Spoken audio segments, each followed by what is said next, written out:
Hello everyone, welcome to Module 4. This module is about security features and settings within RoboForm. So we're going to talk a little bit more about two-factor authentication. We're going to be looking at the settings that are available to us. To be honest, there's no recommendations for me to make because it runs exactly as intended, by default. But I do want you to know that the settings exist and you may want to take a look through them to see if there's anything that further optimizes your workflow. And then we'll be talking about optimizing security. What can we do to make RoboForm as secure as possible? So that first topic, two-factor authentication. We already talked about setting up two-factor authentication for RoboForm. What else is there? Well, we hinted on this a bit in the last module when we saw that you could add a two-factor code to your passwords when you edit in RoboForm. And I wanted to expand.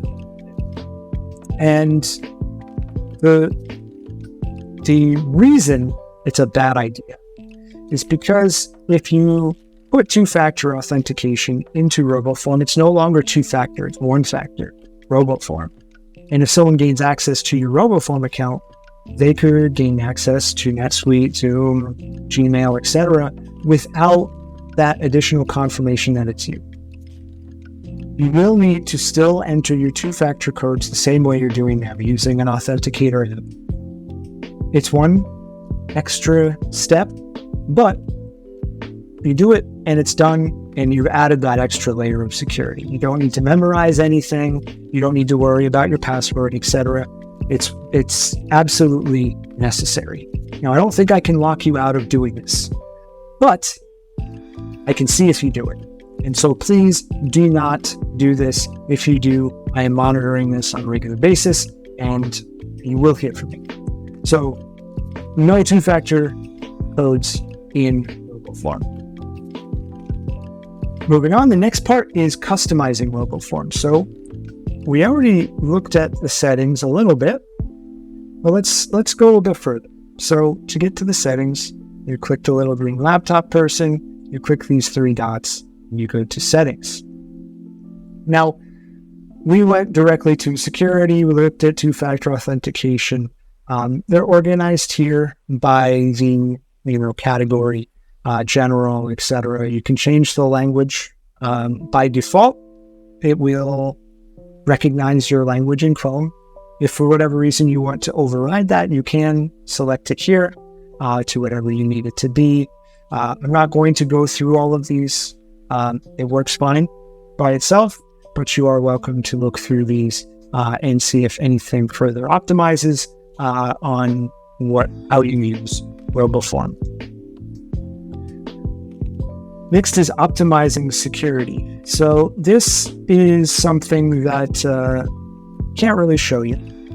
I could. It's on the back end, but we have something called a security score.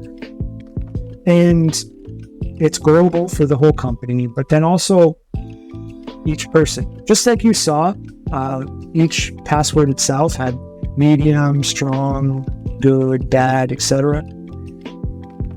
We also have that on a per user basis and a company basis.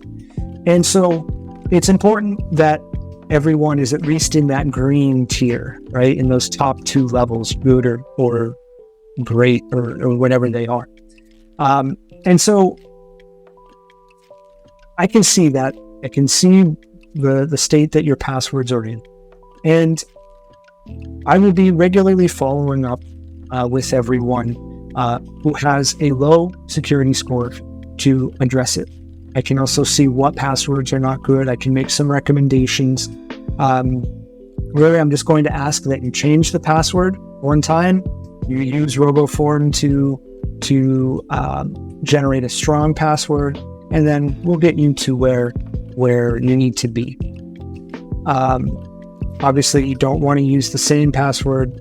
That'll trigger a bad password for both the duplicates, etc. And just know that I will see these things.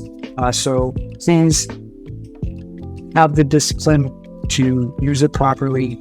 Stay secure. It'll save everyone a lot of time in an effort. So that wraps up security features and settings. We will have one more module, which is a conclusion and next steps. We'll be wrapping it up there.